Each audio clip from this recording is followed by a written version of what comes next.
Hey guys, what's up? Welcome back to the channel. Today I want to go over the YCS that just happened this past weekend. You might have missed it because there was like no coverage of the YCS except the written blog posts. But yeah, there was YCS Vancouver, which is in Western Canada. It was a small YCS, only 560 duelists attended, which is kind of like negligible for NA standards, but yeah, I want to go over kind of my main takeaways from the results of this YCS and talk to you guys, just kind of have a quick discussion about what the format's shaping out to be based on the first YCS. And it's kind of relevant to me because I got a regional coming up. I've seen some regional results from like before this past weekend, before YCS Vancouver, and yeah, I'm a little bit surprised at the results, to be honest. And I want to go over my main takeaways from what the results showed. So let's go ahead and jump in with my first takeaway. We can take a look at the tournament results right up here. Yeah, so we had in the top 32, 7 Yummy, 12 Vanquish Soul K9, 5 Crystron K9, let's see, 3 Draco Tail, 2 Mitsurugi Ryzeal, 2 Malice, and 1 White Forest. So my first takeaway is that the format's completely shifted. Like, all of the old decks are just gone. Of the top 32, only 5 of them were, old decks.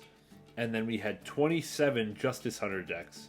Vanquish Soul, yeah, you can argue it's an old deck. Not really. I mean, they're all Vanquish Soul K9. So 27 of the top 32 decks were playing Justice Hunters cards. In a heavy fashion.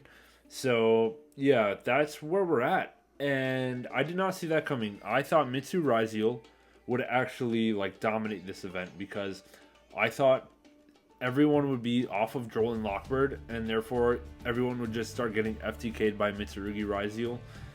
But clearly not. There were only 2 in the top 32. Also, Malice died. What the hell was that?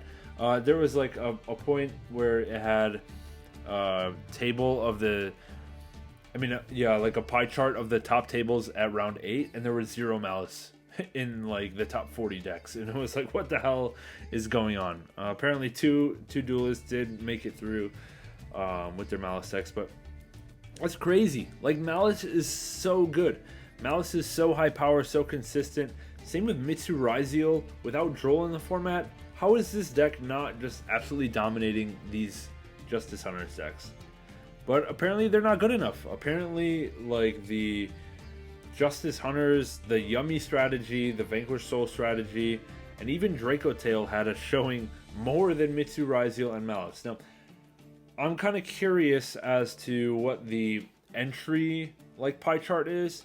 Like, is it just everyone was tired of playing the old decks, everyone was tired of Ryzeal and Malice, and they wanted to play the Justice Hunter decks, and therefore Yummy and VS and Draco Tail were just so much more heavily represented, and it just translated to top 32? Or if there was like a solid percentage of players on Ryzeal and Malice, and they just couldn't convert because the new decks are just better. Like, I honestly did not expect the new decks to be as good as they are, or like as competitive with Ryzeal and Malice as they are. So that's a crazy takeaway for me. And yeah, I guess that's my first one. My second takeaway, let's take a look at the Yummy decks. We had Triff win on Yummy, and then we had 7 total Yummy decks in the top 32. So here's 3 example lists. The takeaway I want from this is that Hand Trap Yummy, Monster Hand Trap Yummy dominated over just the Power Spell Yummy. So we had 3 of the 7 in Yummy decks that made top 32. 3 of those 7 played heavy amount of Monster Hand Traps, including Triff, the first place list, who played, let's see, 3 Fua, 3 Ash, 3 Valor, 2 Ogre, 2 Bell, and then there's also the Trap Hand Traps with Impermanent Purge.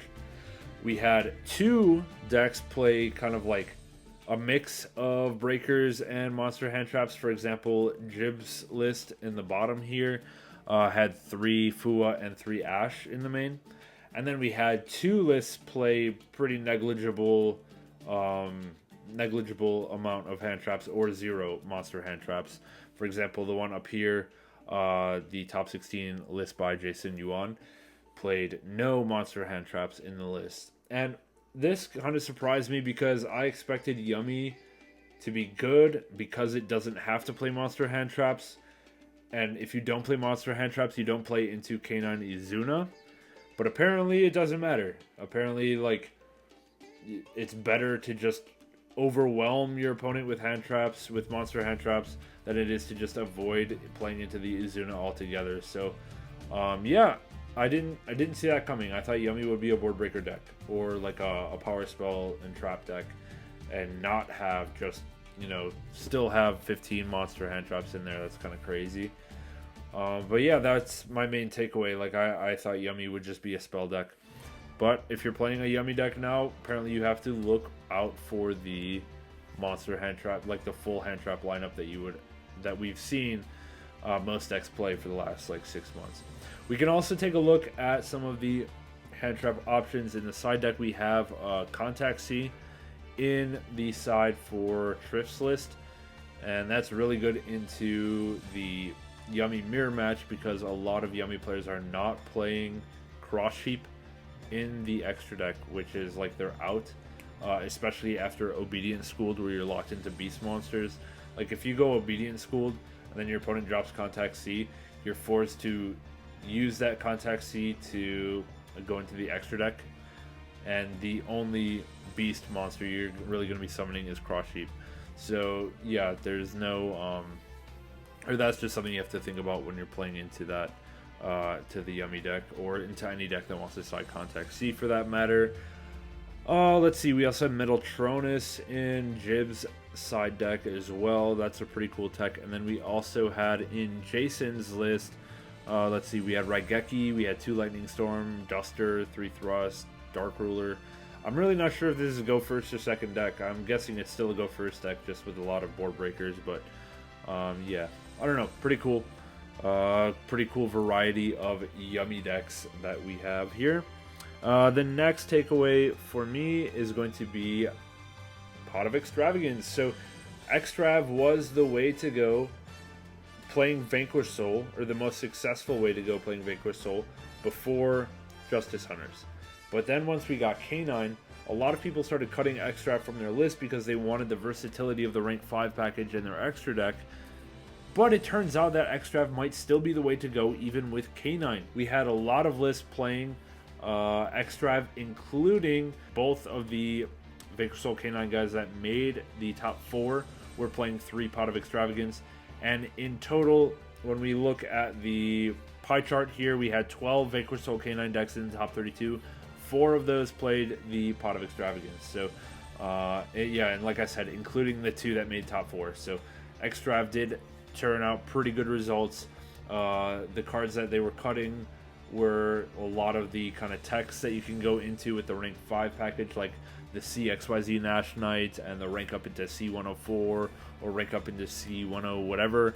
It was just mostly like 2 to 3 Ripper, and then 2 Valon typically, and then the Nash Knight, and that's basically it. It's just like your choice of rank 5, and just play multiples of those and still play the extra, because it turns out you just win with your main deck with the Vanquish Soul strategy. You don't need to dig for the extra deck very much, so or you don't need to have the versatility of the extra deck as much, so extra is definitely a good option there. On to my next takeaway, we have the Draco Tail deck, and basically my takeaway here is that there's no consensus build. We had Jesse Cotton doing the best out of any Draco Tail duelists, making it to top 8, and he played a pure list, and his tech was Cartesia in the main deck. And then we had a top 32 list by Ahmed Ghazi, who played Draco Tail with Shadal Beast, with a full K9 package, with Fiendsmith cards, so just basically all of the good engines thrown into one. And that was his list. And then we had another top 32 by Nathan Shimada, who had Draco Tail with a small K9 package, just the Izuna and the Lupus, and then also the King of the Swamp. That's become really popular in the regional tournaments, like leading up to the YCS. So We had 3 completely different lists, 3 different strategies, 3 different ways to approach playing Draco Tail going into this one. So yeah, there's no like consensus best list. There's no consensus best strategy, and you can pretty much do whatever you want with Draco Tail and have a shot, it turns out. But yeah, shoutouts to Jesse with the top performing list with the Cartesia tech in the main. No King in the Swamp, no Canine cards, none of that stuff. Another cool thing that we're seeing in the Draco Tail deck specifically is the re-emergence of Kashtira Fenrir. We have Fenrir in the side deck of both Jesse and Nathan here. Ooh, and I just noticed Ahmed played 3 Performapal, what is that, Rainbow Magician or whatever? That's interesting. I wonder why you would play that. That's cool. That's something. Maybe just into like the decks that are not playing spell cards, which are what, like Draco Tail Mirror or Vanquish Soul. Like it's hard to, or sometimes you don't always have a spell card right away to use. That's really interesting. I'm gonna have to look into that. But yeah, it's kind of crazy. I just noticed that. But yeah, we have a cool variety of Draco Tail for sure. The next takeaway is that the Canine cards are very versatile. We have Canine Crystron coming in here with 5 of the top 32 slots, and then we also had, like we already talked about, 12 Vanquish Soul Canine decks, and then we also had 2 Draco Tail decks playing Canine. So yeah, Canine is kind of like the new Fiendsmith. You know, you kind of just splash it in whatever you want, essentially, even if there's not a whole lot of synergy. Well, I guess like every one of these decks is playing level 5s in their engine. Like Crystron has 2 level 5 monsters in there. Vanquish Soul obviously has Holly Sue and Xiaolong, and then Draco Tail has 5 mana, but we might be seeing like just Izuna and Lupus just being splashed into decks. But you know, if that's the case, you might see like Gamma and Driver being splashed in. Like Gamma Driver's better than Izuna Lupus, so I don't know.